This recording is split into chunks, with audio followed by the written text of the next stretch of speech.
Alrighty, y'all. Hello. We are taking a look at another language video today, and I think this is going to be fun. It has to deal with what I think would be considered actually a stereotype, but we'll just have to see how it's explained.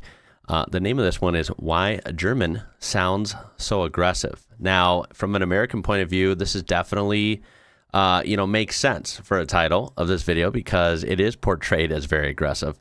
It's not a language I get to hear very often, extremely rarely in person, out in public. So I pretty much have to hear it on some sort of TV or, movies, stuff like that. And it's usually like a movie villain or something, right? All the examples that come to mind in my head are very loud, aggressive, villainous characters that happen to be speaking German in, action movies and such. This video was sent in to me through email from Christopher, so thank you very much. This comes to us from an awesome channel called Fern. It will be linked down below so you can watch this whole thing uninterrupted and browse the channel. I've been on a language kick, so I think this is going to be kind of fun. I just did a video on the Czech alphabet like a month or two back, and that was very interesting.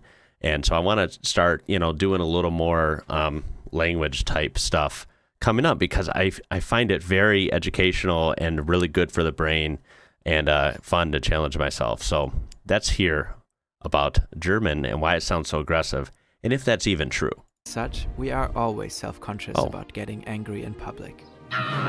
Sorry, should have shown the video.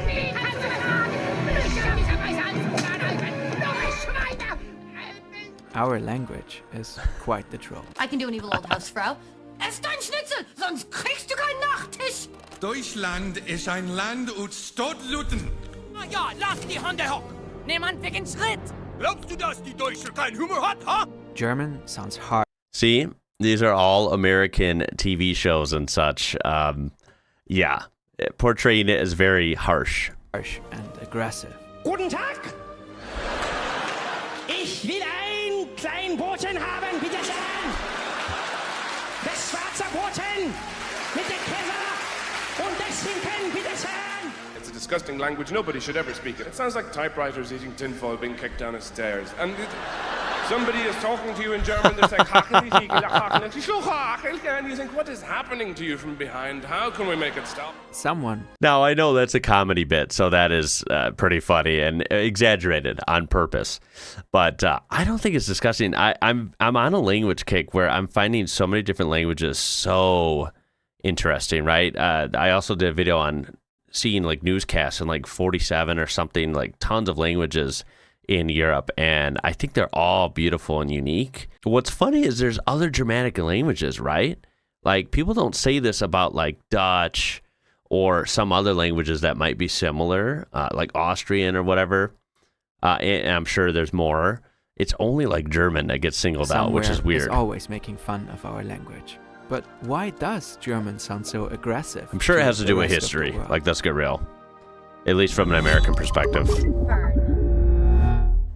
The German language is part of the Germanic branch of the Indo-Germanic language family. Besides German, Dutch and English are also Germanic languages. Oh, I always forget English is a Germanic language. How weird. To me, maybe to someone else smarter than me, this might make more sense. To me, it doesn't. Like, I feel like German and English are so different. Although we do use a lot of words like this crossover, right?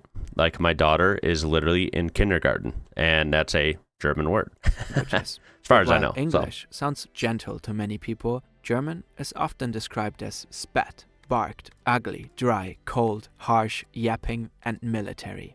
German is rarely perceived as beautiful. There are several reasons for this. Well, beauty's in the eye of the beholder. I suppose it depends on who you ask. German has a lot of gutturals and glottal stops. They can make the language sound harsh. Let's start with guttural. That makes sense. German has the special ach sound, which sounds very throaty. Ach. It can be heard in the German words fauchen, which means to hiss, or krach, which means noise. Yeah, these are hard for me to make. Falcon. Oh, no. I got that one wrong. Krach. Krach. Yeah, These those words are hard. are often difficult for non-German speakers to pronounce because these sounds it would take don't practice exist in widespread languages like English. Next, glottal stops. Germans pronounce vowels very strongly, especially when they appear at the beginning of a word. This causes the vocal cords to open suddenly and all the air that has built up to escape at once. Take the word apple. The German word is Apfel. You can hear it quite well throughout the... Okay, apple in English. Apfel. Yeah, you know, that's what's fascinating about language is there's actually physics involved. Like saying certain words and syllables and pronouncing them produces different pressures and like airs releases and stuff in your mouth, right? And it affects everything. So yeah, these are kind of similar, but then again, a lot different. Apple, Apfel. This example. Ich esse oft Äpfel und anderes Obst. In many other languages, the words of a sentence are spoken in a flow. In German, sometimes there's a mini pause before each individual word. Here you can hear the difference. Everything is alright. Alles ist in Ordnung. Everything is alright. Alles ist in Ordnung. See, that sounds actually more... So I guess it depends, right? This German sentence sounds graceful. Like it sounds pretty cool. It doesn't sound super harsh or... like pauses. Of course, I'm overdoing it a bit here, but you get the idea. Yeah, I get what he's saying. Breaks can make German sound a bit barked. Some sounds exist in almost all languages, such as M and B. Others are quite unique and only appear in a few languages. In English, there's the diagraph th, for example in thanks. Germans, including me, often struggle to pronounce that. That's funny. So it's equally interesting to hear what other speakers would have trouble pronouncing in English. Saying that or thanks is literally level 1 million easy. Like it's super easy for me naturally, right? As I've been speaking this my whole life. And I don't even have to think twice about saying thanks or that. That sound is just there. Italian, which is often considered to be a beautiful, melodious language, uses mainly vowels and only a few exotic sounds. German, on the other hand, has many rare, complex sounds, which might come off as strange. We use so-called umlaute, such as ä, ö, and ü. Yeah, ä, ö. No, how did he say that? I see these a lot, and I think these are cool. And I always think of German when you see these naturally. Strange. We use so-called umlaute, such as ä, ö, and ü. Again, ä, ö, and ü. Okay, that would take getting used to as well. It would take practice, but I get it. Often hard to pronounce for non-German speakers. Yeah. And there's the SZ. It looks like this and is essential for our all-time favorite word, I've seen Scheiße. that. The SZ is used to indicate the... Scheiße? And this is how you spell it? Whoa. Our all-time favorite word, Scheiße. The SZ is used to Scheiße? indicate the hard S sound. Plus, Scheiße. many German words just have a lot of consonants. For example, Strumpf, or a classic selbstverständlich, which means of course. Oh, German is man. complicated, and as humans we often shy away from complexity. But isn't the real challenge to transform complexity into something enjoyable and intriguing? That's kind of the ethos of this channel. To infinite words. This is a not made up, absolutely real German word with 79 letters. There's no way, right? 79 letters. Kennzeichnungs-Fleischetikettierungs-Überwachungsaufgabenübertragungsgesetz. We will not bother you with what it means here. Former German law, what the hell? Supervision of labeling of beef? Is he trolling or is that actually real? How often does this come up in daily convos? What we're trying to tell you is this. German has a high number of compound words. These That's can be true. really cool because the word often that is kind of literally unique describes too. what it means. For example, you have a house and a Tier, an animal, and together it is a Haustier, a pet. Though Okay, that makes sense. That's a small scale one, but that makes perfect sense. It's when it starts getting long, like that other word. The people, we seem to have made it our goal to put together as many words as possible. This has led to many long and insanely complex creations. Okay, question, and this might be hard to answer if you're watching this and you're a native German speaker. But like either way, whether you've learned it along the way or whether you spoke this from the beginning, do you think these compound words, because I feel like these are very unique, right? Especially with these longer compound words. Now, on one hand, I see how these are super convenient, right? Convey a message in basically a longer compound word. And I think that ability of the language is very cool, right? I think that's awesome. On the other hand, I think it's hella intimidating, right? So obviously, I'm not trying to learn German literally today or tomorrow, but it's in my head that I would like to learn a little bit of a lot of different languages. And just so if I'm thinking of, okay, learning German, this sounds intimidating to me, like, whoa, overwhelming. Do you think compound words would make learning that language easier or harder? Mark What do Twain you guys already think? made fun of this word and many others in 1880 in his famous Mark essay, Twain. The Awful German Language. He writes, Oh, no. These things are not words, they are alphabetical processions, and the inventor of them ought to have been killed. And because the words are weird, a lot of non-German speakers find them So many fun quotes. very entertaining. They have something weirdly over-precise and orderly about them. Combined with their guttural and glottal stop consonant-loaded delivery, it can give them a military touch. Ironically, we have a word for this. Konsonantenschlacht. Every German-speaking actor or model has to do the German word quiz on an American talk show at least once. Bezirksschornsteinfegermeister. Schmetterlingsbeinschlag. Backpfeifengesicht. Albeit this last one being an absolute banger of a word, meaning a face that's just inviting a good slap like Jimmy Fallon's, these shows only strengthen the image of the difficult and weird German language. And this leads us to 3. Prejudices. What do people think of when they think of Germany? Oh, jeez. And they're saying to you something like, we have been better, but we're very vibrant in the theater and arts and so on. All the time you listen to this, you're thinking, Hitler. During the 2 world wars, the German naturally became the enemy in many countries. German-American relations changed drastically. In the US, the teaching of German was banned. German programs were no longer allowed to be played on the radio. Authorities called for a boycott of German goods. Streets and even sauerkraut were renamed.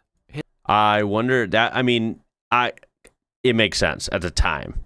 I wonder how long and how that kind of all played out, because I'm not aware of that kind of thing now. Obviously, it's been a long time. Hitler is possibly history's most terrifying figure. Germany's history, once so gruesome, it is rightly so echoed, processed, and analyzed countless times in all forms of media, so it may never be forgotten. According to many linguists, the perception of the German language is in part the result of these historical and socio-cultural contexts. German might have an image problem. Linguists would point out that you shouldn't judge a language based on its sound. What sounds strange to one person is beautiful to another. That's a good point. And if you label a language as ugly, you might miss out on fascinating insights into other worlds of thought and sound. So lastly, let us introduce you to some beautiful German words you can pretentiously incorporate into your Sprachgebrauch. Fernweh describes the opposite of homesickness, the longing for distant places. Weltschmerz is a feeling of knowing that the world will always fail to meet your expectations because of the prevalence of pain existing throughout it. And lastly, Treppenwitz, a joke or thought that you think of too late, just as you walked out the door, already on the stairs. Like, I'm sure there's a nice way to finish the video here, but I guess it just won't come to me until we hit publish. That is relatable. 100%. Wow. That was fun.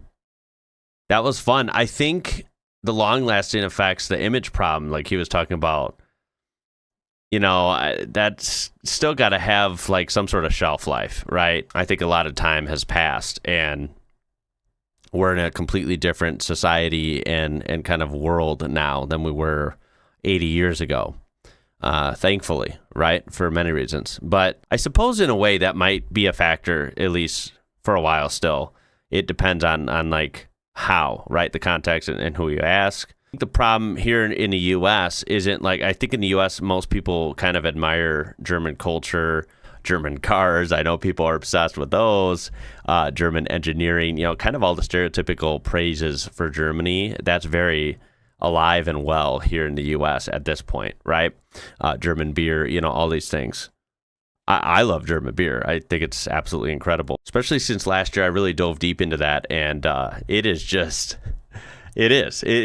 incredible. But I guess the problem is, like I always kind of relate to, the American bubble is real, and you do have to seek out stuff about any of these countries, Austria, Germany, right? There's always these low-hanging fruit, very stereotypical things that might exist here that you get exposed to in, I guess, regular American media and life.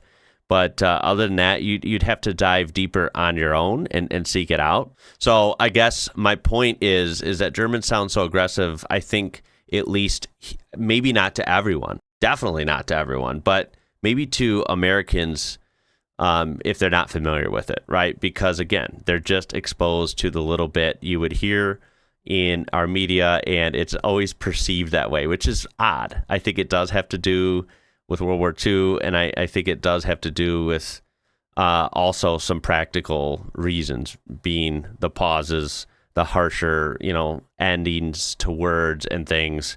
Like most stereotypes, it just kind of gets exaggerated and people run with it. But the more I hear of it, the more I realize that's not true. It's very versatile. There's some really cool sounding dialogue, and I think that for all languages, I really am just someone who is fascinated by it, and I wish I would have been into this earlier. I wish I would have wanted to learn, 3-4 languages before I was a teenager. And look where I'd be now. I'll end it with a comment on this video. It's actually pretty funny. Someone said, "Newsflash, when you yell, you sound aggressive no matter what the language."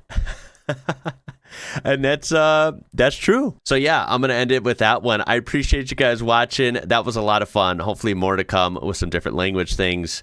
I got some interesting ideas. And of course, any ideas you want to send me, I do appreciate that as well. I hope your weekend is going to be awesome. It's almost here. Go out there, have fun, be safe. My name is Ian. You're watching IWrocker. Until next time, y'all. Catch you later.